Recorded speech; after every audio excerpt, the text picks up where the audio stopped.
o humor que não tem a mira apontada para lado nenhum muitas vezes não tem muito interesse, é arroz. Para onde preferes apontar a mira?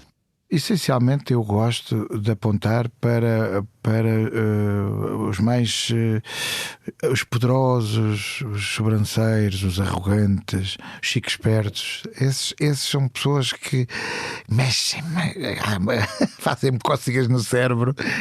E se queres ver o Eduardo Madeira irritado, que não é fácil, é precisamente com a arrogância, com a sobranceria, com o chico esperto que acha que passa à frente de toda a gente, que faz tudo.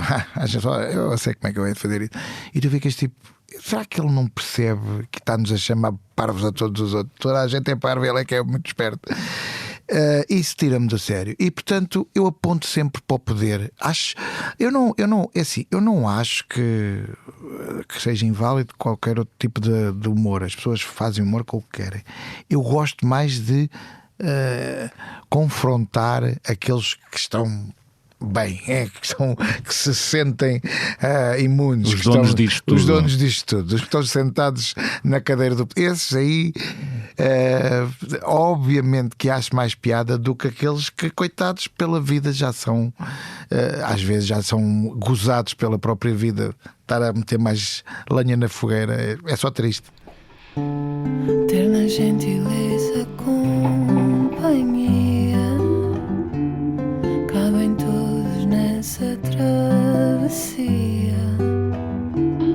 Fala leve que a delicadeza também se senta à nossa mesa. E ela vem daquele mundo estranho. Quanto mais as palavras bonitas, é nesse encontro que começa a ganhar. No entretanto das palavras ditas, e ela vem daquele mundo estranho, das conversas boas e infinitas. E essa é a beleza das pequenas coisas. E essa é a beleza das pequenas coisas. Essa é a beleza das pequenas coisas. Essa é... Uma conversa com Bernardo Mendonça.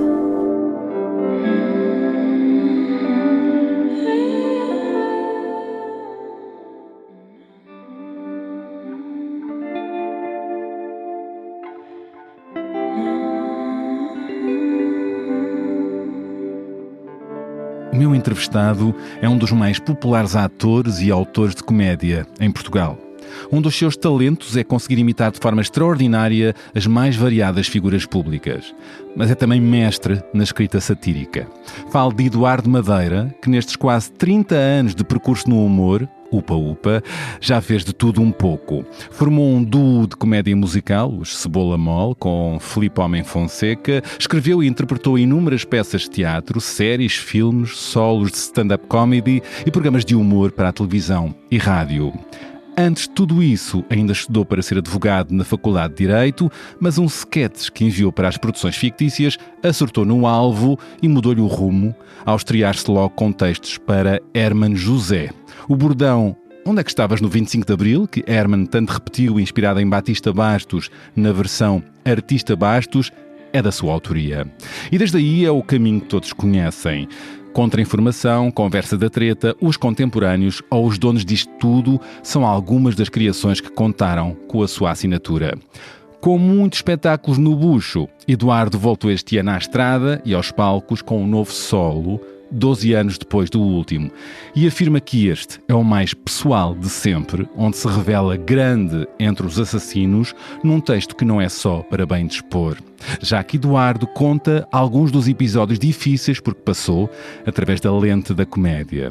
A sinopse deste grande entre os assassinos promete muitas revelações. O sexo, a loucura, os excessos, a morte do irmão, a morte da namorada, a experiência gay, como acabou testemunha num processo de violência doméstica e uma ligação improvável com assassinos. Este seu espetáculo é uma espécie de purga sobre o passado? Vou perguntar. E se rir é o melhor remédio? Ao que sei, este solo tem algumas contraindicações e pode mesmo provocar alguma azia, em especial aos mais púdicos, aos mais preconceituosos, aos mais sensíveis e a alguns dos visados. Pois é. Mas Eduardo diz que não se rala nada com isso e afirma que se está a borrifar, assim com os R's à francesa, se for processado. Faz parte do seu show. Até porque não sejamos anjinhos. O humor que não tem a mira apontada para lado nenhum não é grande espingarda, dá soninho e não acrescenta nada. A grande questão é para onde Eduardo prefere apontar a mira. É o que lhe vou perguntar. Vejo os bons comediantes como uma espécie de cronistas da atualidade e dos tempos, com uma lupa de aumento e língua afiada para vermos melhor os ridículos do mundo, dos outros e em cada um de nós. Quanto ao sol de Eduardo, tomem nota. Este grande entre os assassinos vai estar este sábado, dia 9 de maio, no Teatro Sá da Bandeira, no Porto, e dia 29 de junho, no Teatro Tivoli, em Lisboa. Eduardo respira fundo. E que mais? Sei que Eduardo se considera um ambivertido, pois tal como certos shampoos, é 2 em 1. Ou seja, é extrovertido e dado à interação social, mas também introvertido e solitário para recuperar forças, reorganizar a cabeça e criar. Diz que precisa das duas coisas e que não sabe viver só numa. Percebo-o bem. Diria que nenhum de nós é só uma coisa, a não ser as personagens canastronas das más novelas. Indo ao início de tudo, sei que Eduardo nasceu em Bissau, na época da Guerra Colonial em África. O pai era militar, empresário e caçador de crocodilos. A mãe comia mangas, lia e tomava comprimidos para dormir. Com a Revolução e o fim da guerra, o retorno da família foi inevitável e a sua infância foi passada em Coimbra. Eduardo conta que era um miúdo tímido, mas que já nessa altura chamava a atenção dos outros com histórias imaginativas e engraçadas. Vou querer que me fale dessas memórias mais antigas. Sei também que há 12 anos Eduardo se converteu à religião católica por causa de uma experiência de quase morte de uma pessoa próxima. Como é a sua relação com a fé? Deus anda a rir-se de nós lá em cima, das alturas. Eduardo contou-me que, de alguma forma, a inteligência artificial o tem ajudado a manter essa mesma fé, que é frequentemente abalada. Isto porque um dia perguntou à IA se Deus existe. And computer says yes. Oh my God! O que dizer mais deste grande entre os assassinos, que gosta do mar, de jazz, de ler, de comer bem e de fazer amor em todas as suas formas. Sou efetiva e genuinamente um praticante do amor. Palavras de Eduardo assim em neon a piscar. Agora pensem. Certo é que isto não é dizer pouco de alguém numa era de trincheiras, novas guerras, ódios e radicalismos. Pode o humor tornar o ar mais respirável na sala e ser até um chão e uma língua comum? Qual o papel da arte, do riso, quando a violência e a desumanidade se banalizam? É o que vou perguntar ao Eduardo. É na sala de podcasts do Expresso onde estamos agora. Olá, Eduardo Madeira. Olá, bem-vindo, bem regressado ao podcast A Beleza das Pequenas Coisas. Obrigado pelo convite. Obrigado por teres vindo. Vamos conversar? Vamos embora. Bora. O Expresso tem uma nova subscrição que lhe dá acesso completo ao The New York Times, com atualidade, jogos, culinária e muito mais. E ainda aos conteúdos exclusivos da SIC Notícias, incluindo o Direto Vertical, a nova e inovadora emissão que se adapta ao seu smartphone. Subscreva em expresso.pt/digital. Expresso. Liberdade para pensar. Então comecemos por este teu novo solo, grande entre os assassinos, que dizes ser o mais duro e confessional espetáculo que levaste até agora a palco. Eu pergunto se foi uma purga que precisaste fazer sobre o teu passado nesta fase mais madura da vida. Eu acho que sim. Eu acho que nós passamos uma parte da vida a tentar mostrar uma coisa, ou seja, a tentar mostrar que somos qualquer coisa. E agradar, não é? E agradar com esse personagem que nós criamos, tentar agradar a todos, ao máximo de gente possível. E depois há uma altura em que pensas assim: não, agora já chegou a idade em que eu vou fazer e dizer coisas que se calhar nunca disse e dar-me a conhecer, expor-me um bocadinho mais.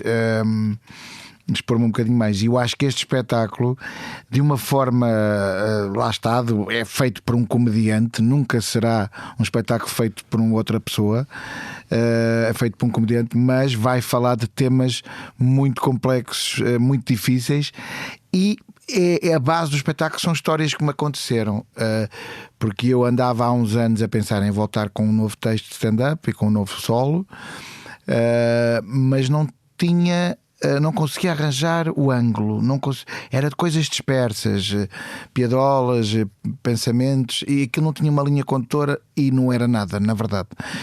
Era a espuma dos dias para rir. Exatamente, era uma coisa assim meio. E quem me ajudou nesse processo todo foi o Bruno Nogueira e o Salvador Martinha. Sim? Sim, com quem eu estava muitas vezes, até a testar coisas, mas coisas, eles já tinham uma ideia do que é que iam fazer, e eu andava ali a ver, se calhar vou para aqui, vou para ali, não havia nada de. Mas depois, quando íamos jantar, e o Luís Franco Bastos também, e quando íamos jantar, eu contava as minhas histórias, as coisas que me aconteciam, e eles caíam para o lado a rir. As histórias reais da vida. Histórias reais, coisas que me aconteceram. Os podres, os fantasmas, as feridas. E eles disseram: isso é o teu melhor material de sempre. Isso é que tu tens que fazer. Estavam certos, não é? Estavam certos. Eu fiz isso e aí está o espetáculo. Custou-te o processo de criação, escrever, perceber que ias levar esse material para palco, que estava num baú, num armário mais fechado? Olha, escrever foi uma coisa torrencial. Foi? Sabes? Sim. Porque, na verdade, quando tu estás a escrever uma coisa do nada, tens que inventar. Quando estás a escrever uma coisa que te aconteceu, é só narrar o que aconteceu. Obviamente que nós depois acrescentamos coisas, não é? Temos claro, que contar uma história. Amplia-se. Claro, obviamente que a história tem que ser apresentada de uma forma que se torne interessante. Mas a escrita foi torrencial. E tanto que eu escrevi, se calhar, 3 horas de espetáculo. Eu tive depois o trabalho de cortar. Editar. E portanto a parte da escrita foi a melhor. Depois era pensar: e agora? Será que eu vou dizer mesmo isto? Será que eu tenho público? coragem de levar isto a palco? Sim. E hesitaste? Apagaste coisas por pudor, por receio, por ser demais? Talvez uma coisa ou outra eu tenha. Não foi hesitar, foi como tinha tanto material, às vezes pensei: será que isto é assim tão bom? E o trabalho e a chatice que isto me vai levantar. Ainda os advogados ainda custam muito dinheiro. Sim. Mas pronto, mas quando cheguei ao fim, eu falo de muitas pessoas que atravessaram a minha vida, amigos, colegas e outros. E esses outros ex-amigos que podem ficar com alguma azia. Ex-colegas, sim, eu acho que sim. E ex-colegas, sim. Mas provavelmente ou eles vão com um bigode postiço e uns óculos escuros e vão ter que ver num cantinho lá no escuro e não podem admitir que viram. Ou não vão ver. Mas portanto, as coisas correm, não é? Correm, vão dizer: ele disse isto, disse aquilo. Não me interessa muito, sinceramente não me interessa muito. Estás na fase do estou-me a lixar. Sim, estou um bocado a lixar. Quer dizer, isso é uma fase libertadora, não é? É muito libertador, muito, em várias coisas da minha vida. Eu hoje em dia às vezes dizem-me coisas e eu digo: não quero.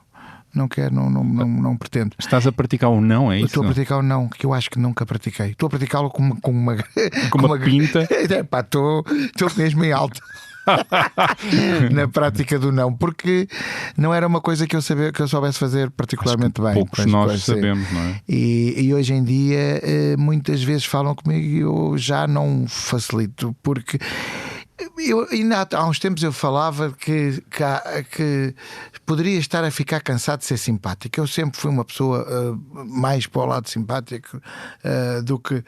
E às vezes penso assim: será que te cansaste? Será que perdeste a esperança nos humanos e pura e simplesmente já não queres estar com eles e nem sequer interagir, nem sequer falar? Não, ainda não estou nessa fase. Bom, ainda não azedaste. Não, ainda não azedei. Eu tenho um receio, e eventualmente também tens, que é quando a idade nos azeda, se nos azedar, não é? Mas é que eu tenho estado um bocadinho aí e E acho que estou precisamente nessa bifurcação, porque que acontece com a idade.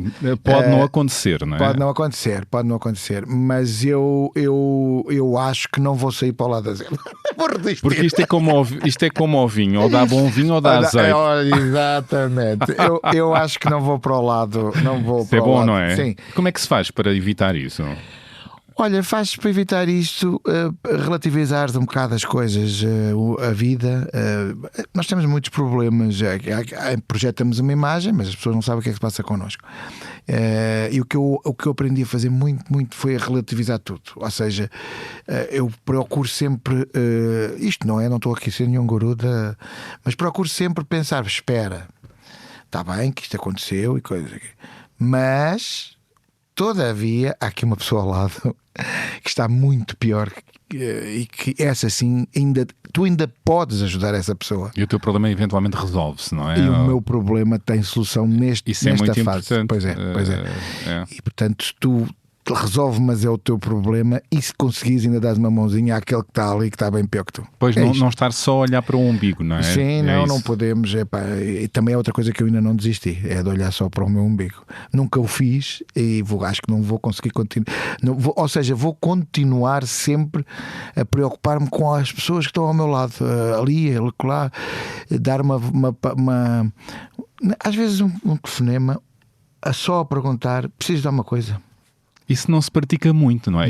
E na área bom, na sociedade, estamos numa fase de pouca empatia, essa palavra está a ser olhada com muito cinismo, e mesmo na área do entretenimento e do humor também pode não ser, pode não acontecer.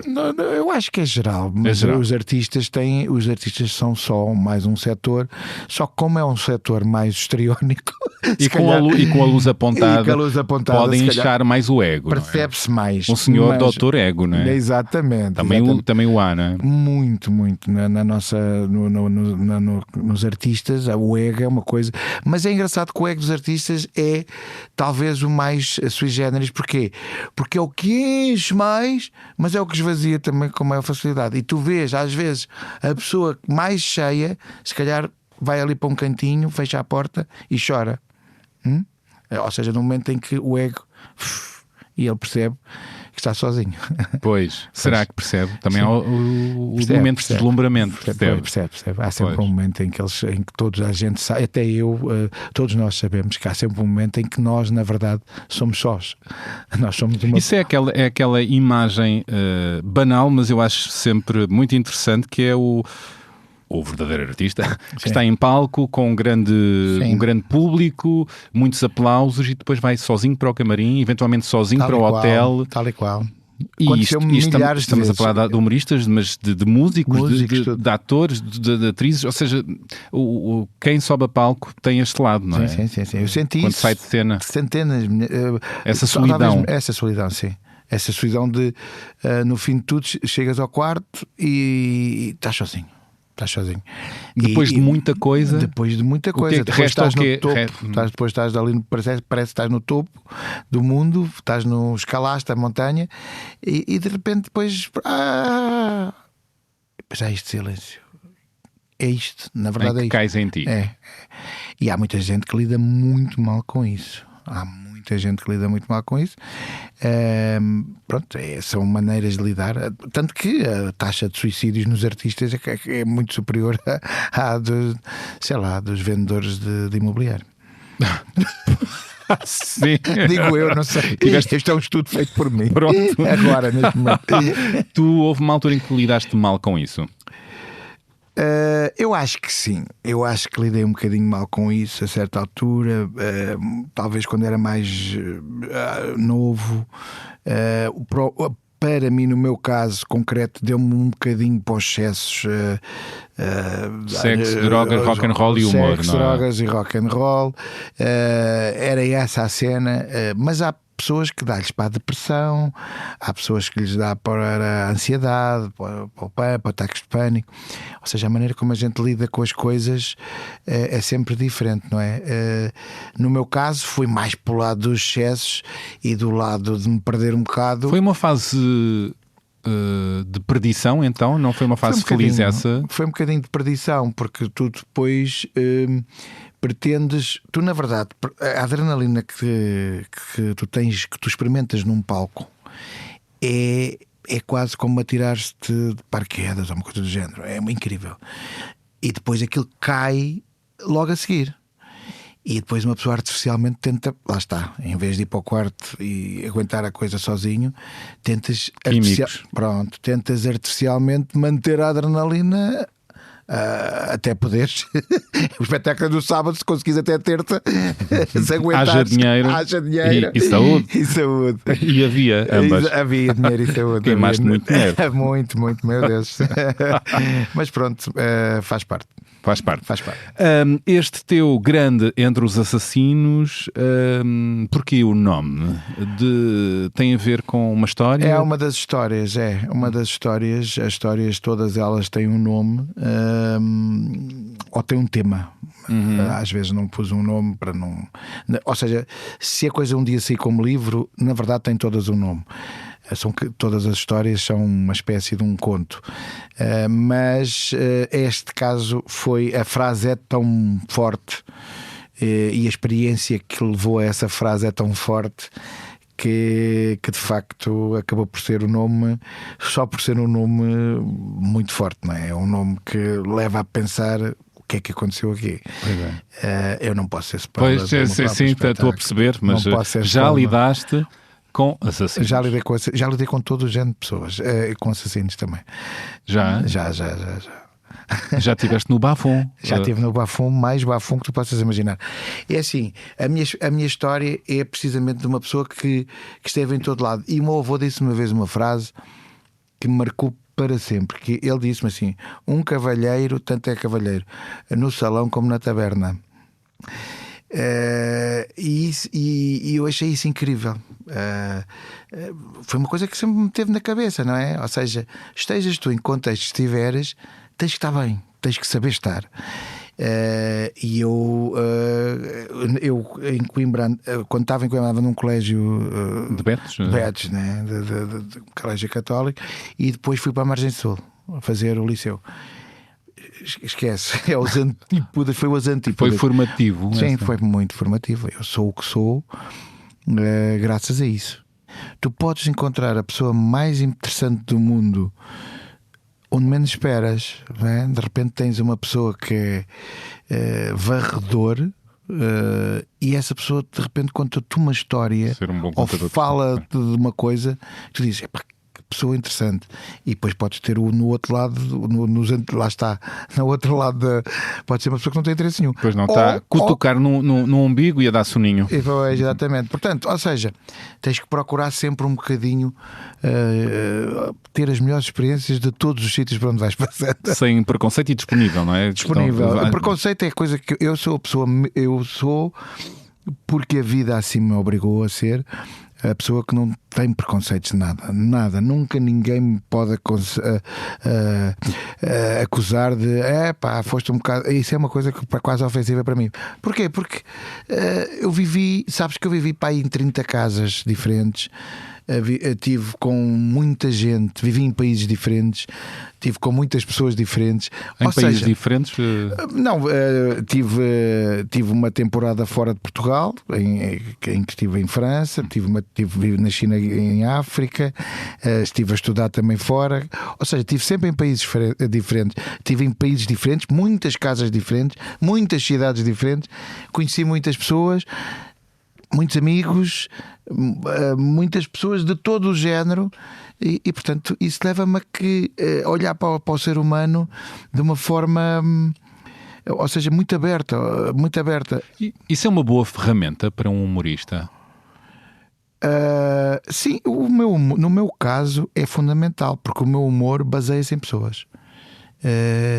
E é por isso essas experiências todas que a vida me trouxe ao longo dos tempos criaram aqui uma espécie de uma série de personagens que misturaram uns com os outros aqui dentro, e todas as pessoas, todos os personagens que eu faço são sempre uma mistura de várias pessoas com quem eu estive inspirados. Sim, várias pessoas. É muita gente, não é? Muita gente mesmo. Como eu disse, o humor que não tem a mira apontada para lado nenhum muitas vezes não tem muito interesse, é arroz. Para onde preferes apontar a mira? Tens miras às vezes? Neste teu solo tens. Cheira, mas não ouvi ainda. Sim. Olha, essencialmente eu gosto de apontar para os mais os poderosos, os sobranceiros, os arrogantes, os chiques espertos. Esses são pessoas que mexem, fazem-me cócegas no cérebro. E se queres ver o Eduardo Madeira irritado, que não é fácil, é precisamente com a arrogância, com a sobranceria, com o chico esperto que acha que passa à frente de toda a gente, que faz tudo. Eu sei como é que eu hei de fazer isso. E tu ficas tipo, será que ele não percebe que está-nos a chamar parvos a todos os outros? Toda a gente é parvo, ele é que é muito esperto. Isso tira-me do sério. E portanto eu aponto sempre para o poder. Eu não acho que seja inválido qualquer outro tipo de humor. As pessoas fazem humor com o que querem. Eu gosto mais de confrontar aqueles que estão bem, que se sentem imunes, os donos disto tudo. Os donos disto tudo, os que estão sentados na cadeira do... Esses aí, obviamente que acho mais piada do que aqueles que, coitados, pela vida já são, às vezes já são gozados pela própria vida. Estar a meter mais lenha na fogueira é só triste. Pode o humor tornar o ar mais respirável na sala e ser um chão comum? Estamos neste ciclo da sociedade com novos ódios, novos radicalismos, extremismos. O humor pode aproximar também? Eu acho que o humor pode sempre e deve sempre, lá está, ser uma maneira de denunciar. Denunciar através do ridículo. Não é por acaso que, por exemplo, Donald Trump agora está a fazer ali uma cruzada contra os comediantes e o Kimmel e não sei o quê, quando os problemas dele deviam ser outros. Governar bem, não se meter em guerras, não fazer disparates. Portanto, ou seja, o que é que acontece?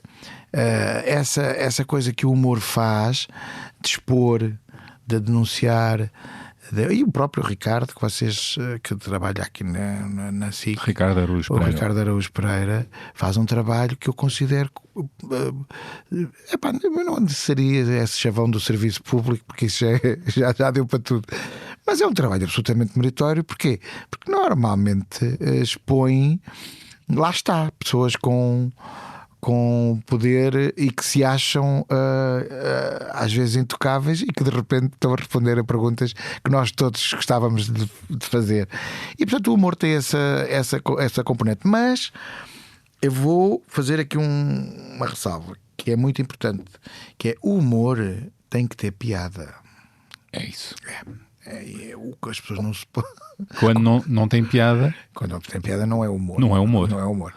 Na verdade, a primeira cena de todas, a primeira premissa do humor e de uma piada é que tenha graça. E não vale a pena andarmos aqui e nem vale a pena dizermos aquela coisa que é: o público que não era bom. O público é o público. O público é o público. E podemos falar que há piadas que envelhecem mal, também pode ir por aí. Há muitas piadas que envelhecem mal, até porque, repara, as coisas mudam, não é? A vida muda. As maneiras de pensar mudam, tudo muda. E portanto, uma piada que se calhar há 20 anos punha uma sala a chorar, a rir. Exato. Hoje em dia é um incómodo, não? É só uma coisa que envergonha toda a gente na sala, e se calhar até mais a própria pessoa que está a dizer. Embora haja uns e outros que ainda seguem para bingo, não é? Eu acho que se calhar não têm tanto palco hoje em dia, mas... Pronto, mas é assim, lá está. Essas pessoas, eu sempre achei... Também as há.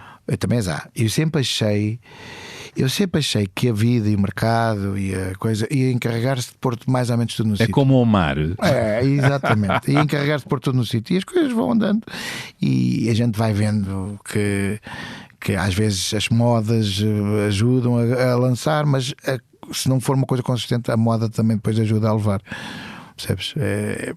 Houve uma altura que havia uma moda de fazer até piadas assim, piadas assado, artistas que se tornaram muito conhecidos por fazerem sempre tipo piadas, aquela coisa de fazer piadas com deficientes, qualquer coisa tão gira. E houve ali uma altura que era estádios a gritar. E ainda há pouco tempo, não é? Não sei, há uma década, há 10 anos para cá, ainda era muito moda atacar as minorias todas, muitas internacionalmente. Era muito, uma coisa, era a piada, era uma piada fácil. Somos punk, e era a ideia, somos punks. Nós podemos fazer isto. Exatamente. Já não estamos aí? Não, eu acho que já não estamos aí. Eu acho que já não estamos aí porque as pessoas ganham consciência, não é? E não é só ganhar consciência. Agora houve uma miúda, precisamente, que teve no Ricardo Araújo Pereira, que disse uma coisa que foi fenomenal, aquilo tornou-se viral, que foi: eu era tua grande fã, eu era obcecada por ti, e depois cresci. É genial. É genial. Mas isso tem imensa graça. Tem muita graça, porque é muito bom, é muito inteligente. Porque isso tem a ver precisamente com a situação do humor. Ela conseguiu resumir tudo. Sabes porquê? Porque há certo tipo de piadas, e eu acho que essas piadas que estamos aqui a falar, piadas que hoje em dia se calhar já não fazem sentido, que tem a ver com isso, que é piadas que tu aos 12 anos, 13, 14 ainda podes achar alguma graça, porque o teu cérebro ainda não pensa tudo, não sabe tudo. Depois cresces, ficas mais sofisticado, mais... Se continuas a achar piada àquilo, há qualquer coisa que não correu bem no teu percurso, não é? Ou seja, pode acontecer. Pode acontecer, sim. Pode acontecer. Ou pode dizer: eu sou um bocado infantil. Bem, um bocado infantil, mas tiraste a carta de condução, pagas impostos, portanto, amigo, calma lá. Pensa lá, respira fundo, pensa lá um pouco. Exatamente. Não, e muito engraçado essa jovem que tirou 20, incrível, tudo, incrível. E pronto, ali com características de sobredotada, ela própria dá conta de que não lhe subiu à cabeça. Tem esse lado de, sim, bom, eu não sou tão extraordinário como pintam. Eu vou-te dar um exemplo meu. Eu nasci com algum talento para fazer rir. É uma coisa que eu consigo fazer. Não sei porquê. Consigo fazer uma coisa qualquer ali que as pessoas de repente estão a rir, e eu percebi isso muito novo. Desde novo percebi isso muito miúdo, que espera, se eu fizer isto funciona. Conseguia pôr as pessoas a rir só fazendo uma coisinha. Mas se tu me disseres assim: mas gostavas de ter adorava ser uma estrela de rock and roll, tipo, sei lá, o David Bowie. Adorava ser o David Bowie. Adorava ser campeão do mundo de surf. Foste um duo nos Bolamol? Lá está. Consegui chegar lá pela comédia. Mas, ou seja, havia coisas que eu adorava. Não consigo. Sou só um praticante muito sofrível de surf, e sou um músico que só consegue fazer alguma coisa se for pelo lado da comédia, porque pelo lado realmente do talento e do virtuosismo eu sou péssimo. Pronto, ou seja, eu tenho noção das minhas limitações. Pronto, é isso, basicamente. E não posso nunca achar que sou. E o que às vezes eu acho incrível é certas pessoas não terem noção. Eu acho que a falta de noção hoje em dia mata. Mata, não é? E tira as pessoas de cena. Falar nisso, ainda no humor, que lições é que o processo da Joana Marques e dos Anjos trouxeram, na tua opinião? Eu acho que houve uma altura que eu disse que isso fazia um bocado de jurisprudência, porque estava-se a levantar assim uma vaga de fundo em que os humoristas podem dizer tudo o que querem e tal. E o que é que acontece? Isso vem um bocadinho por aquela coisa da liberdade de expressão, perceber um bocado. E eu acho que o que faltou aos Anjos, com todo o respeito que eu tenho por eles como pessoas, foi precisamente noção do ridículo. Eu já fiz muita coisa mal. Todos nós, na carreira, mas também na vida em geral. Mas já fiz espetáculos miseráveis. Se a Joana Marques tivesse visto algum, tinha todo o direito de destruir. Porquê? Porque eu próprio diria: sim, aquilo realmente não me correu nada bem naquele dia. E isso faltou-lhes. E é isso que às vezes falta às pessoas, é a capacidade de perceber: espera, eu nem sempre estou bem, ou eu nem sempre digo as coisas bem, eu nem sempre faço as coisas Nem bem. sempre estou afinado. Exatamente. E portanto exponho-me, ou estou a demonstrar ao mundo uma coisa que o mundo pode pegar e dizer: isto. Acho mais grave pessoas que puseram em causa as capacidades artísticas deles. Claro. Porque na verdade aquilo foi só um momento que correu mal. Claro. Eles cantam e são bons artistas, portanto aquilo foi só um momento que correu mal. Mas levaram-se demasiado a sério. Levaram, eu acho que sim. Eu acho que foi aí que eles falharam. Foi eles acharem que estavam a pôr em causa as pessoas como artistas, e não, estavam a pôr em causa um momento que correu mal. Pronto. Sem humor livre não há democracia. Isso é claro, não é? Isso é claro, isso é claro. O humor tem que ser livre e por sempre. O que nos choca na América, Que é exatamente isso que está agora em questão. o que nos choca na América é precisamente isso, porque a América é um país de contradições, é um país violento, mas também ao mesmo tempo representou muito tempo um país onde era. Lá está, mais uma vez não quero ir para o clichê do farol da liberdade, porque não era bem assim, mas na verdade durante muito tempo a gente via como um exemplo, e de repente começamos a ver, então, mas no país onde realmente se Na podia, maior democracia do mundo. se podia dizer tudo e fazer tudo, agora há então um indivíduo que acha que não pode ser assim. Isso choca-nos muito. Nós não E podemos... ataca a comunicação social, ataca os humoristas, Tudo, os tudo o humoristas que é e os liberdade. artistas em geral, porque Exato. se há um músico que não gosta dele, ele ataca. Se há um artista plástico que faz uma coisa qualquer que ele não lhe agrada, ataca. Portanto, ou seja, o que estamos aqui, eu acho que ele é uma espécie de um menino mimado que chegou ao topo. E é muito perigoso que isso aconteça, porque é um país. Não estamos a falar propriamente do Liechtenstein, não é? E nestas alturas, pô, Não é. nestas alturas, confere, nestas alturas em que, com grandes atentados à democracia e à liberdade, os humoristas, os bons humoristas, tornam-se os grandes resistentes, não é? Além do jornalismo. Sim. Eu acho que sim, eu acho que o jornalismo, os humoristas, sem dúvida, eu acho que continuam a aguentar firmes e servem precisamente como são quase os gauleses do Asterix, não é? Aquela aldeiazinha, mas os jornalistas também lá estão, e os artistas também lá estão, e há muita gente com bom senso e que também lá está. Pois é, pois é. Bom, por cá, a cada eleição, a cada votação, surge um número maior de pessoas que parece não valorizar a liberdade, a diversidade, a empatia, a democracia. Como é que andas a refletir isso? Há pouco comentavas comigo que estás um pouco desmotivado com isto e aquilo, cansado. Isto é falta de memória, é ignorância, é estupidez, é o quê? Não, a moda do mundo. Eu não levo para o lado da estupidez, eu levo para o lado de um descontentamento e de pessoas que sabem cavalgar esse descontentamento, usando frases que facilitam as pessoas, ou seja, é quase a vender a banha da cobra, não é? Ou seja, as pessoas precisam de uma solução, estão descontentes, veem que as coisas não estão a ser resolvidas e de repente aparece um tipo de eu resolvo tudo, porque o problema são estes, os problemas são aqueles. São aqueles. Mas depois não há solução, também não há assim, ou seja, só há uma identificação de problemas. Só que as pessoas vão atrás mas eu acho que isto, ou seja, a história, como tu disseste e bem, acaba por se repetir um bocadinho, porque se nós formos, quem sabe um bocadinho de história, se for para os anos 30, a Europa dos anos 30 do século XX, houve um processo, a coisa está tudo a repetir-se.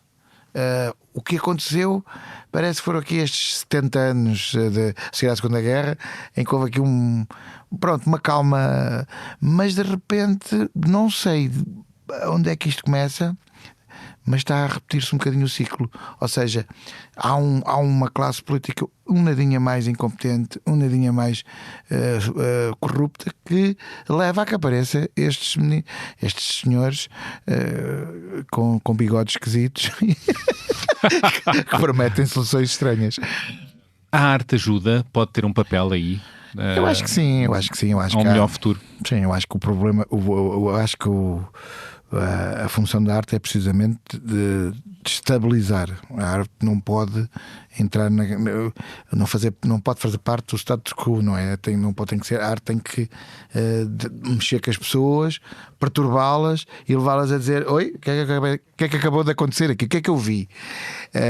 E depois essa análise e a maneira como as pessoas interpretam ajuda-as a pensar. E pensar é precisamente o desconforto de pensar, é precisamente o que te leva a tirar conclusões que nem sempre são as melhores, mas que te leva precisamente ao processo de ok, isto não está bem, temos que fazer de outra maneira, temos que ajudar. Eu acho que a arte tem esse papel. A arte pensar. A arte pensar, acho que importa todos praticarmos um bocadinho, não é? Sim, um pouco por dia. Bom, neste teu solo abordas muita coisa, entre elas 2 perdas difíceis, a do teu irmão e a morte da tua namorada na altura. Como é que se superam esses momentos? Eu acho que não se supera nunca. Aprendes a viver com. Aprendes a viver com isso. A morte é precisamente um dos temas do meu espetáculo e a maneira. E entretanto, eu no dia em que estreiei o espetáculo, isto é uma coisa que eu acho que não tinha contado em público. Na madrugada da estreia do meu espetáculo morreu também o meu pai. Ai, portanto, estás a ver, foi. E eu sabia quando estava em palco que poderia acontecer isso. Ou seja, eu tive que fazer o meu espetáculo, a estreia do meu espetáculo, com o que já tinha escrito, com o que já tinha pensado e com o que digo e com a maneira como eu lido com a situação, sabendo que naquele preciso momento, ou que poderia estar a acontecer o que acabou por acontecer umas horas depois. Ou seja, isso leva-me a pensar que a morte, ter incluído a morte, foi muito importante. Porquê? Porque a morte, eu falo disso porque há um ano da minha vida em que me acontece várias perdas. É aquele que eu chamo o ano da morte toda, porque eu perdi os meus avós e perdi o Miguel e perdi. Foi uma coisa tremenda. Foi um ano que eu não sei como é que eu lidei com tudo isso, com todas essas. Quase que não tive tempo de descansar. Foi pau. Mas pronto, mas é precisamente este tipo de anos, este tipo de momentos que eu falo. Eu falo também de uma coisa que é sucessos e insucessos, momentos de grande êxito e falências colossais, momentos em que vais abaixo, porque hoje em dia valoriza-se muito o sucesso. Ainda vê, e és mais visto, as pessoas gostam mais de ti, tens mais amigos. Pronto. O inverso sai tudo, muita gente de cena, não é? Daí do lado. Claro, ficas sozinho, praticamente. Mas isso faz parte da vida também. Não teres um fracasso, teres uma falência. Já tiveste Já tive grandes fracassos, já tive falências, já tive tudo na minha vida, mortes, já tive todos os problemas que tu possas imaginar. Problemas, inclusivamente, eu tenho 3 filhos, não é? Problemas com filhos, problemas com divórcios, são momentos em que tu bates no fundo do poço. E quando bates no fundo do poço, só há uma coisa boa, que é quando bates, porque percebes assim, agora só há um caminho para cima. Só há um caminho. Já passei por momentos muito difíceis e às vezes temos dificuldade em falar disso. E eu, como sou um tipo até otimista e lá está, bem disposto, eu tento valorizar sempre as partes mais importantes. mas se calhar chegou ao momento de eu falar e assumir também as partes menos brilhantes num percurso, percebes? Mostras-te mais inteiro, não é? E Mais inteiro, isso sim. é sempre Sou mais eu. interessante, Sim. é mais verdadeiro, não é? Sim, e mais, há muita gente que, se calhar, que vai ouvir e vai dizer: oh, ok, Também me identifico. eu também tive mortes, eu também tive falências, eu também tive fracassos, e estou a ver aqui um indivíduo que está a lidar com isto. E nessas coisas todas que falas, esses altos e baixos, picos e vales, e divórcios, e chatices, zangas, às vezes também revelamos o nosso avesso, não é? Quando estamos, Claro que enfim, não estamos no nosso melhor. Acho que todos nos identificamos com isso, portanto vemos o lado menos bom dos outros, mas também o lado menos bom nosso. Claro. Como é que se lida? Como é que ajuda-nos a fazer melhor amanhã? Como é que se faz para não azedarmos e fazer sentido? E o caminho fazer sentido? Eu acho que é precisamente o momento. Há um momento-chave nessas circunstâncias, para mim, que é aquele momento em que tu dizes: das duas, uma, ou eu reajo e faço e transformo outra vez tudo, e faço outra vez tudo e repito tudo, e vai dar Em padrão e em ciclo. Sim, e meto a cabeça na areia e finjo que nada acontece. Pronto. Ou então eu reconstruo, mas de forma diferente, com outras pessoas, já algumas Uma já versão não vão. melhorada. Uma versão melhorada.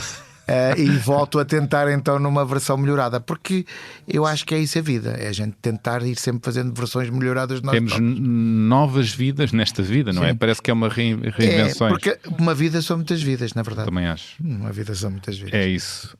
E agora coças a tua barba branca. Bom, sei que neste solo falas que foste testemunha num processo de violência doméstica. Sim. É um tema que atravessa o país. É. Como é que este tema te atravessa? Olha, eu acho que tu tens a certa altura que decidir se ficas. Lá está, era que estavas a falar de ficar em cima do muro. Se ficas caladinho e não arranjas problemas, ou se fazes alguma coisa. E eu já tinha ficado para trás numa situação em que eu achei que não estive bem, porque não agi. Não agi. Numa história que numa história soubeste. Que eu soube, de uma pessoa com quem eu trabalhei, curiosamente na SIC, e essa pessoa, eu sabia que havia um problema e eu podia tê-la ajudado e não o fiz. E o meu pai, sabes que o maior valor que o meu pai me transmitiu foi a coragem. E eu nessa altura senti-me muito cobarde. Isso ficou-me sempre marcado. Ficou marcado, foi uma cicatriz. Ou seja, tu, sendo filho de quem és e tendo tido essa lição, naquele momento não fizeste. Mas eu não o fiz porque tinha acabado de fazer um contrato de exclusividade, e tinha acabado de ser pai. Isto foi há 20 anos, por aí, 20 e tal anos. E eu pensei: epá, eu vou destruir tudo, porque eu vou meter em situações. E aconselharam-me: não faças, não digas nada. Era uma pessoa com poder que estava a fazer isso. Cala-te. E eu pensei e calei-me realmente. Mas uma coisa ficou, lá está, quando tu voltas com a tua versão melhorada, é um dia que me aconteça mais coisas deste género, não me vou calar e vou estar lá. E foi isso, foi por isso que acabei envolvido. Foi uma situação, esquece, foi uma situação. Eu passei 7 horas na Polícia Judiciária, no Restelo, com as minhas filhas que tinham acabado de ficar de férias, não arranjei babysitter. 7 horas na Polícia Judiciária a prestar declarações como testemunha num processo de violência doméstica. É uma coisa que eu pensei assim: o que é que eu fui fazer? Porque estou a sujeitar as minhas próprias filhas a isto, num meio absolutamente estranho. Pronto. Mas isso não é uma boa lição para as tuas filhas? Eu acho que sim. Eu acho que elas Isto percebem não. sim, pois. E mais, não é isso. E o meu pai fez o que tinha a fazer, fez o correto. as minhas filhas pensam em relação a mim, o meu pai fez o que tinha a fazer, fez o correto para proteger alguém. Educar também é através do exemplo, não é? Através do exemplo. E eu acho que elas perceberam isso, perceberam que estamos aqui porque o meu pai está a tentar ajudar alguém. Agora, quando há essas intervenções e alguém se atravessa, há faturas, não é? A questão Faturas. Mas aí é que mete a coragem. Foi, assim, tenho a noção que foi muito criticado. Houve muita gente que se afastou de mim. Na altura? Sim, sim, ostracizado, veio com uma cruz em cima. Ele falou, ele fez. Porque foi no meio, foi no meio artístico. I don't care. Eu simplesmente não quero saber. Sentes-te bem com a tua consciência. Ótimo, é quase uma peneira, percebes? O que ficou foi só o que me interessa que fique. O resto, rio abaixo. Há muita gente ainda que faz cara de paisagem. Sim, muita gente mesmo. Muita gente. Anuncia uma coisa e na hora a subir para o lado. Completamente.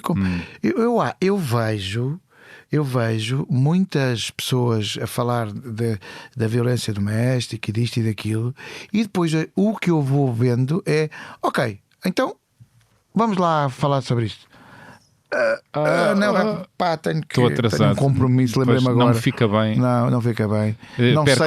Perco umas marcas, não as marcas. Não sei se não vou arranjar. Estraga a imagem. Não? Estraga a imagem. Estás a tocar num tema chato, difícil. Foge disso. Portanto, tens ouvido isso? Pronto, é bom fazeres o post. Estamos cá todos. Hashtag, somos todos. Não sei. Mas depois, se for preciso fazer alguma coisa, desaparece tudo. Toda a gente. Não fica ninguém. Eu ia dizer ficam 2 ou 3, não fica ninguém. Não fica ninguém. Desaparece tudo. Tudo. Isso é uma lição também. É uma lição brutal que eu tive, mas que lá está. Como uma falência, como uma morte, como uma doença grave, faz parte da tua vida. Se não te matou, fica cá para memória futura. Se é agressor, não é teu amigo? Se é agressor, não é meu amigo. É mesmo isso. É a frase de uma campanha que te associaste com Zé Raposo e outras tantas pessoas, exatamente. Não é? Bom, importa, não é, esta mensagem que passe para toda a gente que esteja a ouvir. Acho que era bom. Sim, até porque em 2025 foram registados 25 homicídios por violência doméstica. Este é o valor mais alto desde 2022. A GNR e a PSP foram participadas 29.778 ocorrências de violência doméstica, o crime mais denunciado em Portugal, o que mais mata e que tem como principais vítimas mulheres e crianças. Sim. É isso mesmo.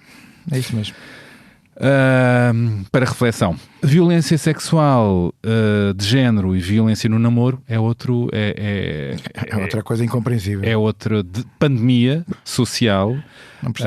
Um estudo recente da UMAR revelou elevada tolerância à violência no namoro e legitimação, também na escola, também entre jovens, não é? E tu és pai de duas meninas e um rapaz. Sim. Portanto, isto também te atravessa também enquanto pai. Claro que sim. Aquilo que eu explico às minhas filhas, a mais velhinha, a mais pequenina ainda não tem essa noção, mas aquilo que eu explico é nunca, por motivo algum, te cales perante qualquer homem ou mulher, mas não interessa, nunca te cales perante alguém que te agrida física ou intelectualmente.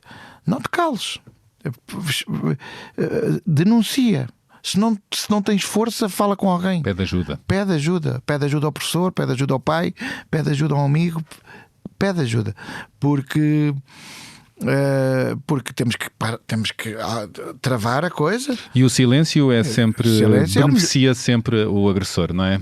Então é aí que eles vivem. Sobre o caso das polémicas declarações de Cristina Ferreira, que geraram indignação geral, sobre o que disse em antena, sobre a violação de uma menor de 16 anos, agredida por parte de 4 influencers, achas que a discussão pública gerou um debate importante ou exagerado?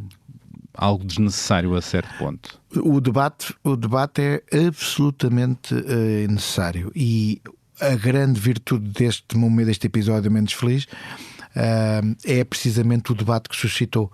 Quanto mais falar, mais as pessoas que ficam com noção de que não se pode permitir certas coisas, certos comportamentos. É uma reflexão coletiva, e os próprios, espero eu que os próprios jovens olhem e percebam, ok, isto é realmente um problema grave, porque eu acho que os miúdos que fizeram aquilo por isso simplesmente não têm capacidade para perceber o gravíssimo da questão. A frase da Cristina, acho que é a pergunta que ela faz é uma pergunta infeliz, feita provavelmente num contexto de fazer perguntas, mas leva-nos a pensar que essa pergunta é uma pergunta que é feita por muita gente, não é? E é isso que nos choca. No meio da loucura, eles dá para acreditar que alguém se calhar eles não perceberam que ela não queria. Entenda que ele não quer mais. Depois não quer mais. Não pode acontecer. Não pode acontecer. A Cristina defendeu-se dizendo que não foi um comentário, foi uma pergunta e sim. Não pediu desculpa sobre as suas declarações sobre o tema, apenas lamentou. Lamentas? Eu lamento, porque é assim, isso é outra das coisas incríveis que ainda há pouco tempo eu li um livro do Julian Barnes em que ele faz umas reflexões, e o pedir desculpa é precisamente uma coisa que é um obstáculo para muita gente. É outra das mensagens que eu transmito às minhas filhas, e a minha mulher também. A minha mulher então anda sempre com isso. A Joana está sempre com isso para as filhas, que é: pede desculpa. Chegas atrasada, pede desculpa. Na dúvida, pede desculpa. Na dúvida, se estás errado ou se estás certo, pede desculpa. Porque se estiveres errada, já pediste desculpa. Se estiveres certa, ninguém que se vai importar de ouvir uma desculpa. É uma coisa que não... Importaste-te, não é? Como a coisa chegou a outra pessoa. Pronto. E pedir desculpa, essa coisa de vencer e pedir desculpa. E no outro dia também estava a ouvir o Vasco Pereira Coutinho numa entrevista a dizer que ele fazia isso. Pedia desculpa mesmo às pessoas que o atacavam. E eu achei isso muito bonito, porque é uma coisa que demonstra uma sensibilidade e uma inteligência emocional que faz falta a grande parte da sociedade. Pedir desculpa não é um ato de fraqueza. Não é um ato de fraqueza, é um ato de inteligência emocional. E é essa que é a grande. E é visto numa sociedade como a nossa, visto um bocado como uma fraqueza. Não, estar só a ser uma pessoa muito inteligente. E com este silêncio constrangedor, com um certo lamento, percebeu-se onde é que fica a fragilidade. Exatamente.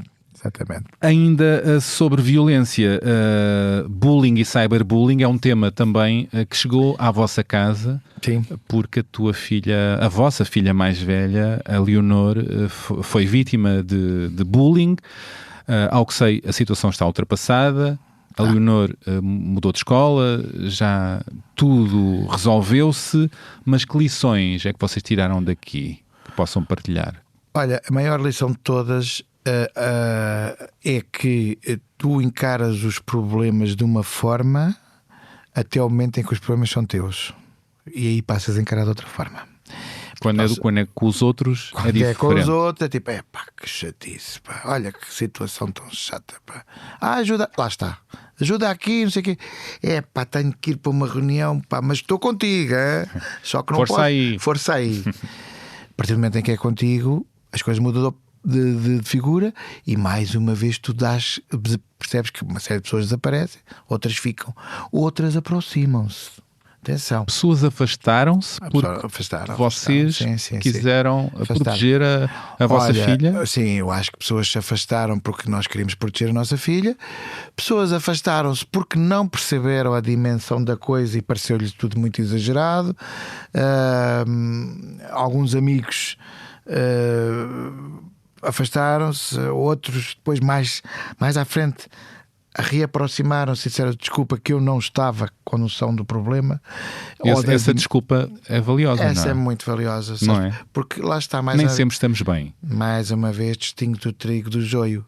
E aqueles que se voltam a aproximar e que dizem olha, eu realmente se calhar não vi bem, essas pessoas esses valem a pena também. Valem muito a pena. E por acaso eu desconfiava, o que me doía mais era, eu desconfiava que eram pessoas que valiam muito a pena e a certa altura eu pensei, se calhar não valia, mas valiam. Portanto, ou seja, os que se voltaram a aproximar e os que disseram, ok, nós vimos aqui o problema um bocadinho melhor, e de facto não faz nenhum sentido, e de facto vocês, porque nós o que fizemos foi proceder muito preventivamente e muito rapidamente. Então, não deixámos crescer, ou seja, a partir do momento em que ela começa a ser, ela é uma miúda muito feliz, muito expansiva, comunicativa. Muito comunicativa. Ela está metida em todas as atividades, ela canta. Às vezes eu costumo dizer que vive num musical de La Féria, porque aquela casa há sempre cantorias vocês têm uma boa escadaria. Exatamente, a típica escadaria para ela vir por aí abaixo. Sim, exatamente. E quando nós começámos a ver que a Leonor não chegava a casa nesses estados de euforia, dramatismo, drama queen, mas drama queen para o lado bom e para todo lado, pois. Mas quando começámos a ver que ela vinha apagada, que triste, em baixo, os primeiros 3, 4 dias a coisa passou, depois foi tipo, olha, há uma coisa grave que está aqui a acontecer com a nossa filha, e reagimos com tudo, logo. E quando alertámos quem devia fazer alguma coisa, que era os pais da outra pessoa, dos bullies, que era a escola, que era os diretores, e percebemos que esbarrámos numa. Não houve feedback. Isso é um problema de crianças, vocês estão a exagerar, vocês são malucos. Disse a escola. Da escola e os pais. E os pais também. E então nós foi tipo, então vamos começar por resolver o primeiro problema, que é, vai sair daqui. Se a equação assim não funciona, vai sair da equação. Foi para outra escola. E depois, a partir daí, podíamos ter feito uma das coisas, que era, resolvemos o problema, vamos nos calar. Mas não é bem essa a minha postura. Foi, ok, vocês ganharam aqui, e boa. Não houve ninguém que fizesse nada por nós, mas nós agora vamos comprar essa guerra no sentido de ajudar, expor e dar a conhecer este problema também. Porque os bullies não ficam só por uma vítima. Não, os bullies para depois, quem é a próxima, não é? Pronto, nós sabemos perfeitamente que ela, quando saiu, pronto, então eles viraram-se para outras pessoas e continuaram a sua atividade alegremente. Porquê? Porque são impunes, os pais não querem saber, e a escola e quem tem que saber também não quer saber. Portanto, segues. Não há sensibilidade para o tema ainda. Não sei, curiosamente o bullying também faz parte do meu espetáculo, curiosamente, e curiosamente quando eu me meti no meu espetáculo também não, isto começa a ser estranho, também não sabia que ia ter de passar por esse processo. Ou seja, houve vários momentos nos últimos tempos que foram muito, dando mais dimensão, que deram uma profundidade ao meu espetáculo que eu não estava à espera, nem sequer preparado para lidar com. Ou seja, quando eu falo da morte, não estava à espera que o meu pai fosse falecer. Quando eu falo de bullying, eu não fazia a mínima ideia que a minha filha ia passar por isso. Portanto, eu começo a olhar para os outros temas e a pensar, o que é que vem aí? Pois, ao que sei, as escolas, os professores e demais agentes de educação não estão sensibilizados. A maioria dos casos de bullying ocorre no recreio, durante os intervalos, quando existe menos supervisão, e segundo a coordenadora do Observatório Nacional do Bullying, ela alerta para a falta de recursos nas escolas, portanto isto passa impune, portanto isto não foi só à partida, não é contigo, é geral. É geral, e há uma epidemia silenciosa também de bullying. Já agora. E cyberbullying. Através das redes sociais. Gravíssimo também. Tão grave como o que está a acontecer. E quando tu percebes quando tu depois falas com as autoridades e com psicólogos e não sei o quê, sei que a Escola Segura, porque falei com a polícia, sei que a Escola Segura faz muitas ações atualmente e há um agente nas esquadras só para este problema. É verdade. Há um agente na escola só para estes problemas e fazem ações nas escolas a falar e a sensibilizar para o bullying com psicólogos também. Achas que a escola... Não é suficiente, mas está a acontecer. Pois, ainda bem. E existe, de facto, esses números específicos e e-mails específicos. Achas que a tal escola aprendeu alguma coisa com... Não faço ideia. Não. Não faço ideia. Não me parece, mas não faço ideia. Não. Não te consigo dizer isso porque depois a minha vida também teve que seguir. Claro. Uma coisa que me preocupou muito aqui, Bernardo, foi... O bem-estar da tua miúda, Sim, não é? claro. Da vossa miúda. Primeiro pô-la bem. E depois ainda há outra coisa, que é a responsabilidade que eu tenho, que é, ou seja, muita gente me disse: o que é que eu faço? Estou a viver um problema idêntico, o que é que eu posso fazer? E eu de repente fui quase visto, eu e a minha mulher, como especialistas. E o que a gente disse: olha, nós não sabemos o que fazer, nós fizemos assim, mas não sabemos o que fazer. Agora, uma coisa é certa, não se calem, não se calem. Tentem, muito importante terem dado a cara por isto e não se terem ficado. Pois, sim. Em primeiro lugar, pelo bem-estar da vossa filha. Tu também foste vítima de bullying, ou nem tanto? Fui, isso é precisamente o que eu falo no meu espetáculo. Eu também fui. Pronto. Não estamos sozinhos. Não estamos sós. Repara, eu era, lá está, como eu te contei, era aquele rapaz que vinha de um colégio e tal, e vou para uma escola na margem sul. Obviamente que houve ali um período de bullying ao qual eu tentei escapar usando as armas que tinha, o humor, enfim, ser engraçado. Sem ser engraçado. Acabei por resolver por aí, mas passei por isso, sem dúvida. Eram outros tempos, não é? Nessa altura então nem sequer havia nada, consciência de nada, era tudo uma selvageria. Mas pronto, lá está, a vida. Repara, há 100 anos as pessoas não tomavam banho, não lavavam as mãos para operar alguém, não se vacinavam. Portanto, evoluímos. Era tudo com whisky.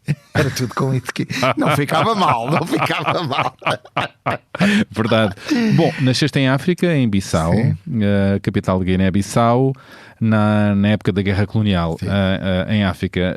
Consta que o teu pai era militar, empresário, caçador de crocodilos. Sim. Crocodile Dundee, não é? Era o teu pai. Era a tua mãe comia mangas, lia e tomava comprimidos para dormir. Sim, porque por causa do calor, ela com o calor não conseguia dormir, então tinha que se encharcar de comprimidos para dormir. Não faço ideia quais eram os comprimidos. Porque estava encharcado em suor. Exatamente. Aquilo era um calor muito opressivo. Tu não tens memórias de... Não, as minhas memórias são construídas. São histórias que eu ouvi, muitas histórias que eu ouvi de lá, mas a memória mesmo minha não existe. Ou seja, eu quase que sinto, eu quase que vi, eu quase que sei, mas não vi, não senti, nem sei. Sentir, sentiste, mas não fica na memória. Não ficou.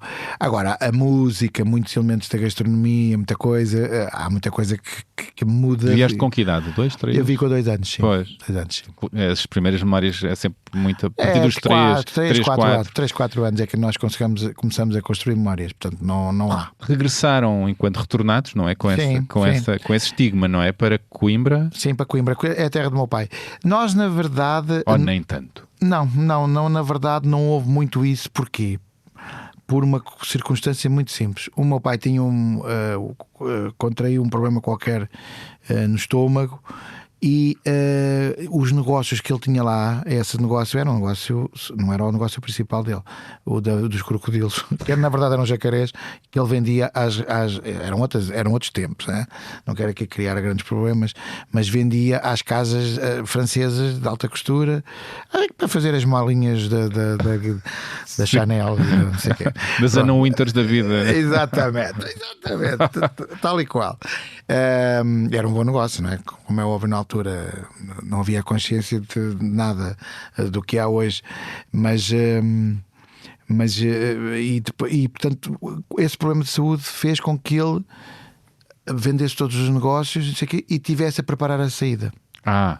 Ou seja, ele já ia regressar. Porquê? Porque tinha esse problema de saúde. E depois, quando veio, ele foi de facto operado ao estômago 3 vezes seguidas, porque houve qualquer coisa que lhe deu ali cabo do estômago. Foram os crocodilos, não sei, se calhar maus fígados. Muito bem. E que ideia foi essa de quereres tirar direito? Foi a ideia dos pais? Eu acho que sim, eu acho que foi um bocado dos meus pais, aquela coisa mais, se vais para a universidade tens que ir fazer. Eu queria ir para a história, eu queria fazer história ou filosofia.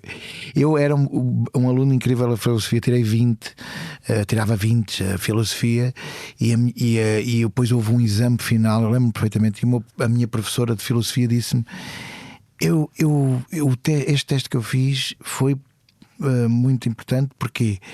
Porque eu fiz este teste e tive 19 e eu vou-lhe dar 20 assim. Ela deu-me um 20 e disse: eu não tive 20 este teste, eu tive um 19. Eu disse: caramba. Eu queria ir ou para a filosofia ou para a história. Eram as coisas que eu gostava, talvez até mais história, porque eu adoro história. E foi um tiro ao lado, o direito. Uma coisa completamente estapafúrdia. Não faz sentido. Não fazia sentido nenhum, não é? Nenhum. E saiu-te a sorte grande ao lançares um sketch para as produções fictícias. Lembras-te ainda que sketch foi que enviaste para lá? Sim, na verdade eu conheci o João Quadros, que já fazia parte das Grande Maluco. O grande maluco. Já aqui esteve. Sim, pronto. Essa lenda. Eu conheci-o num jantar de amigos e foi ele que disse: gostava que escrevesse uns textos, ou pelas conversas que eu tinha, não sei o quê. E depois esse texto, o primeiro texto que vai, é escrito com um amigo da altura, que era o Henrique Dias, que hoje em dia também toda a gente conhece. Claro. E é o texto precisamente onde é que tu estavas no vídeo. Era esse logo, Pumba. Sim, foi o primeiro texto que nós enviámos isso. Em cheio. E enviámos umas crónicas que fazíamos também, que eram muito engraçadas, mas principalmente para nós. Ninguém achou piada. Não tiveram tanto sucesso. Foi para a gaveta. Exato, não tiveram tanto sucesso como esse texto do sketch, que foi muito bem apanhado. Este programa dava na altura, a gente via o programa. Herman Enciclopédia, não é? Sim, depois fiquei logo a escrever no Herman Enciclopédia. Fiz o curso nas produções fictícias de escrita criativa, mas comecei a escrever o Herman Enciclopédia. E depois foram aquelas noites longas, não é? Aquelas noites ao pé do Jardim das Amoreiras. Jesus, aquelas noites. Foi um bocadinho, não é? Sim. Não se pode nunca contar tudo o que aconteceu naquelas noites. Não dá um belíssimo livro. Aquelas biografias americanas a contar tudo. Se calhar já se pode fazer. Era muito lido. Se calhar já se pode fazer. Com os nomes. Com os nomes. Sim, tinha piada, era com os nomes. Claro. Sim, eu acho que já não destruía carreiras, porque já está toda a gente. Mas houve ali depois, muita loucura. E sabia-se de muita coisa ao mesmo tempo também. Sim. Dava uma série. Isso dava uma série, não é? Aquilo era muito interessante, porque havia obviamente excessos, havia obviamente muito álcool, muitas drogas, Ou seja, uma imagem que podia ser essa série é vocês a escreverem textos e droga e álcool e assim. Não vale a pena estar a fingir que isso não aconteceu, porque aconteceu. Foi uma época, foi um momento. Não havia bandejas, mas teve não havia, mas quase. Não havia organização para arranjar bandeja. Mas ao mesmo tempo havia uma coisa. O que aconteceu ali foi irrepetível. Ou seja, teres ali o João Quadros, Filipe Almeida Fonseca, o Nuno Artur Silva, o José de Pina, o Rui Cardoso Martins, Ricardo Araújo Pereira, o Miguel Góis, todos.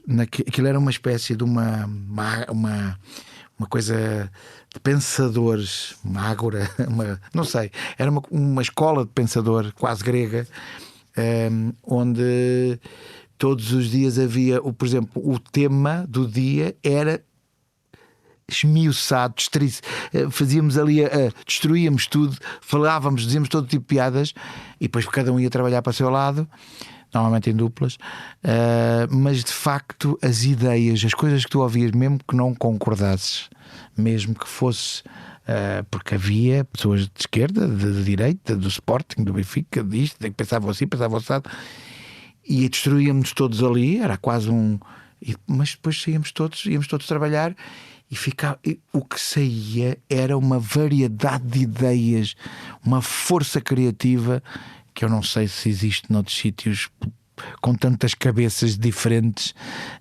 e gargalhadas, gargalhadas. Muita gargalhada no meio de, às vezes, de ataques brutais, pessoas colegas que se pegavam uns com os outros por diferenças de opinião, mas depois a argumentação suscitava as maiores gargalhadas e era quase tu estares a assistir a um combate de discussão, e estás a deliciar com o que ouvias e com as coisas que se deu ali. Com essa experiência tiraste um doutoramento em humor, não é? Uma masterclass daquelas únicas, não é? Eu acho que sim. Eu acho que a gente ainda há pouco tempo publicaram uma foto desses tempos. Eu vi. Sim.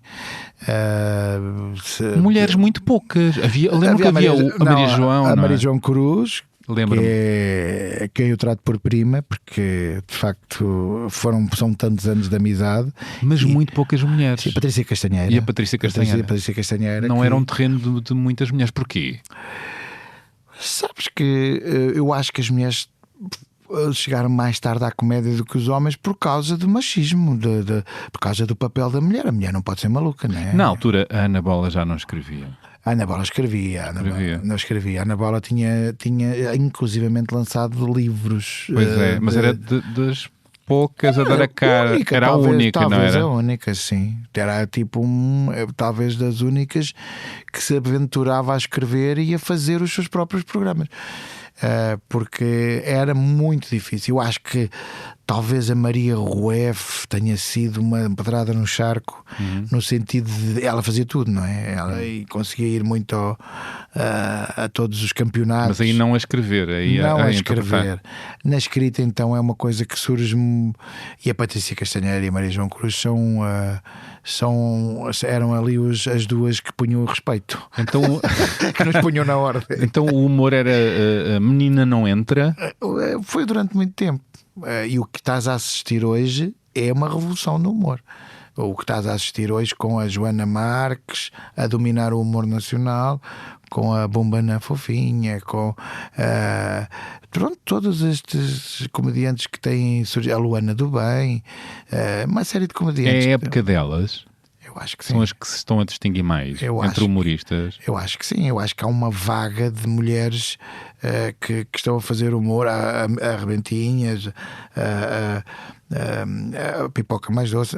São uma série delas que, quer gostes muito ou pouco, têm uma força brutal, enchem salas gigantes e estão finalmente a viver o momento delas e a fazer um humor numa perspectiva feminina, que é muito importante, sabes? Eu acho que o humor o humor das mulheres tem uma diferença dos homens. É natural que aconteça. Eu adoro. Eu já há pouco tempo disse que é o momento delas. Elas vão dominar e vão dominar durante uns anos. Isto não é uma episódio. E lá está, esta sim não é uma moda. E é um humor para todos, não é? Humor para Porque todos. há aquela ideia, acho que ainda real, que os humoristas enchem salas de todos os géneros, as humoristas, as artistas, têm um público mais feminino. Não sei, eu não acredito menos. Não acredito muito nisso, sinceramente. Eu consigo me rir à gargalhada com muitas mulheres. Eu também. Pronto. Sim, epá, sim. Não, mas isto dito por elas, que às vezes há um preconceito. sério, há um por certo acaso preconceito não tinha pensado nisso. Não, de algum público masculino que de ir pensa ver. duas vezes em ir ver. É sério, não, por acaso não. No meu caso não existe. Pronto, lá está, não sei. Não... A última pessoa a dizer isto aqui, duas, foi a Beatriz Gosta e Beatriz a Gosta. Capicua. E a Capicua, pronto. ambas disseram que Beatriz sentem Gosta isso. é outra que eu adoro, que tem um humor absolutamente enfim, irreverente e louco singular, não é? E singular. Epá, E enche salas também. E enche salas também. Pronto, eu acho que é outro exemplo muito bem apanhado. Sim, Bom, eu agora tenho um áudio, talvez bem apanhado, logo me dirás, de alguém que já referiste aqui. E agora, quem será? Quem será? Quem será? Filipe Homem Fonseca. Pois é, vamos a isto. O Vamos embora. autor, argumentista, Ui. muitos istas e teu amigo. O Eduardo, eu já o disse algumas vezes, mas nunca é demais repetir. O Eduardo é um comediante maior, não é? Tudo o que é hoje esteve sempre dentro dele, desde a primeira vez que estive com ele, desde que o conheci. E depois a grande prova, uma das grandes provas da sua capacidade de trabalho e da sua dedicação é que depois conseguiu colocar cá fora todo o talento que sempre possuiu, não é? Pronto, eu tive este privilégio, que é nós crescemos criativamente lado a lado durante grande parte dos nossos percursos. E tive também esse ainda maior privilégio, que é desenvolvemos uma amizade muito forte. Nós somos praticamente irmãos. O que se pode dizer do Eduardo é aquela coisa da sombra da bananeira, não é? Nunca o vamos ver à sombra da bananeira, porque ele está sempre a arriscar, está sempre a tentar territórios novos, está sempre a reinventar-se, está sempre dedicado à filigrana da comédia. E isso é uma das razões pelas quais essa constante vontade de experimentar faz dele enorme, enquanto artista e enquanto pessoa. Pois há sempre aquela pergunta que se costuma fazer de o que é que ainda te falta fazer? Conhecendo o Eduardo, eu diria que ele julga ou sabe que lhe falta fazer tudo, porque para ele tudo é território para explorar no domínio da comédia. Mas para ser mais específico, eu não vou dizer o que é que lhe falta, é o que é que ele quer fazer já a seguir, para além de gravar um novo disco de Cebola. Pois é, acabamos de ouvir Filipe Homem Fonseca, uma das maiores referências na escrita para o humor em Portugal, criativo, autor multifacetado. Ele dá conta de como fizeram um caminho em conjunto, como é o caso da banda Os Cebola Mole, e deixa um certo olhar sobre o amigo e uma pergunta para a frente. O que Eduardo Madeira quer fazer já a seguir, além de gravar novo disco do Cebola Mole? Bom, vejo que há aqui uma tentativa. Vamos ouvir a resposta do Eduardo na segunda parte, onde vai poder ler uns poemas que o acompanham sempre, algumas das músicas onde gosta de regressar e uma ou outra sugestão cultural. Isto e talvez mais áudios, Eduardo, quem sabe, tudo na segunda parte, para ouvirem a partir da manhã deste sábado. Boas escutas!